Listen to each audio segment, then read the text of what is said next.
adults, our prefrontal cortex is fully developed, and, whatever comes in, we at least have the ability to make some judgments and decisions about it.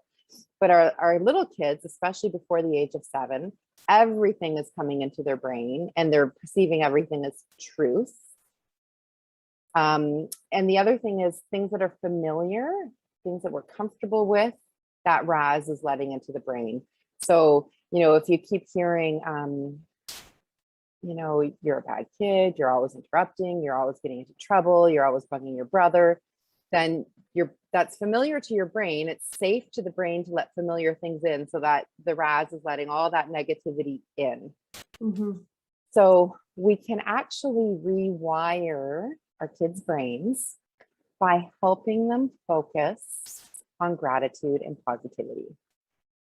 So a lovely example of this is, I think about my 2 boys when they were younger, especially. My youngest would say about the oldest, "He's so mean, he always breaks my Lego," because that was like a go-to reaction. The older one would be frustrated and whoosh, smash the Lego. Mm. So, and then the younger one would say, "He's so mean to me, he always breaks my Lego, he's ruining my life," like all these big dramatic things.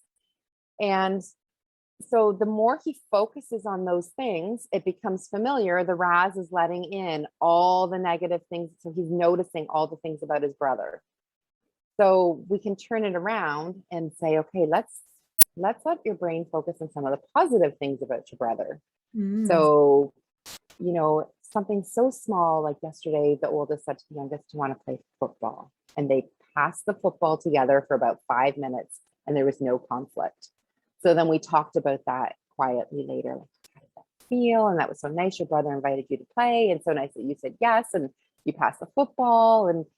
And so we're trying to focus on the positives, being thankful for the positive moments, because the more we focus on those positives, the more your brain is going to be recognizing the positives and focusing on the positives. Mm. Something else I like to do with my kids every day, we start our day off with gratitude.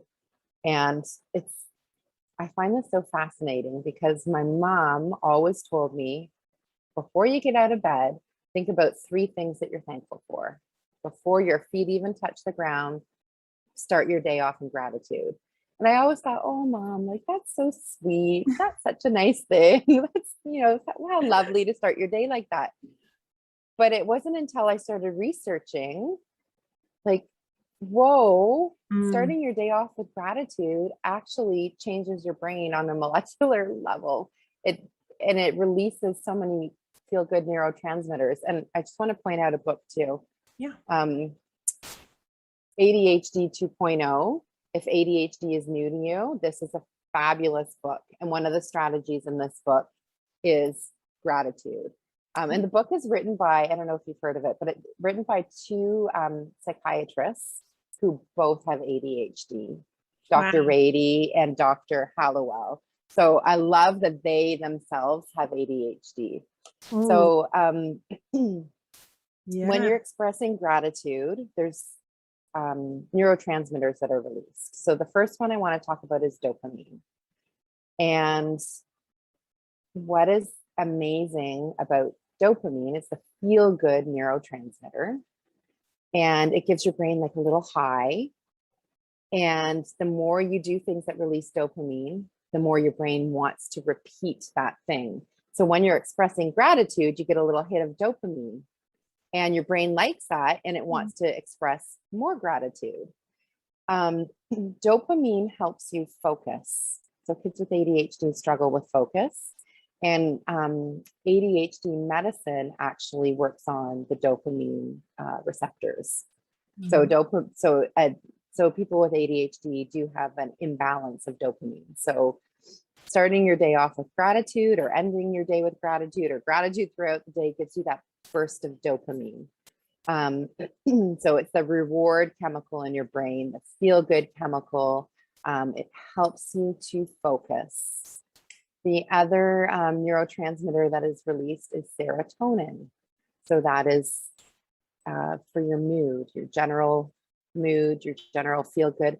Serotonin also plays a very key role in sleep. And if you are raising a child with ADHD, you know that sleep can be an issue. Kids with ADHD have a hard time falling asleep and staying asleep. So if we can boost up their serotonin, we're going to help with sleep. So gratitude helps with dopamine, it helps with serotonin. And it's a way that I do like to do gratitude with my kids in the morning. It's part of our morning routine, and I'll ask them, "What are you thankful for today?" And they have these cute little gratitude journals, but you can use any kind of notebook or anything to record it in. It's nice to write it down. There is science that supports the writing piece, so if they can do the writing, it's best. But they might be too young or not, into writing. So you can write for them. So every morning we talk about, what are you thankful for today? And we spend some time really feeling into the gratitude, really thinking about why you're thankful for that thing. And then I ask them, well, what's something great that happened yesterday? So because kids with ADHD are getting so much negative feedback, I want them to focus on something positive that happened the day before and feeling into gratitude about how lucky they were to have that experience. Another idea is just to write those ideas down and keep it in a gratitude jar. And then when they're feeling down or blue or whatever, they can pull out one of the things that they're thankful for. It's not that you don't want to shove your feelings down, but gratitude is a nice way to get you out of when you're feeling blue. It's nice to focus on your gratitude. Yeah, wow. There's so many beautiful ideas, and they're so simple, aren't they? So simple. It's free. Yeah. It's free and it's so easy to do. Some families say grace before they eat, and that's really gratitude, right? For talking around the table, what's something great that happened today and sharing that. Doing a brainstorm or an art piece, or going outside with chalk and writing on the sidewalk about things that make you happy, things that you're thankful for. Yeah. Yeah. I think they're beautiful, and they're simple, easy things that we can create and we can encourage our kids to do. They don't cost money, most of them.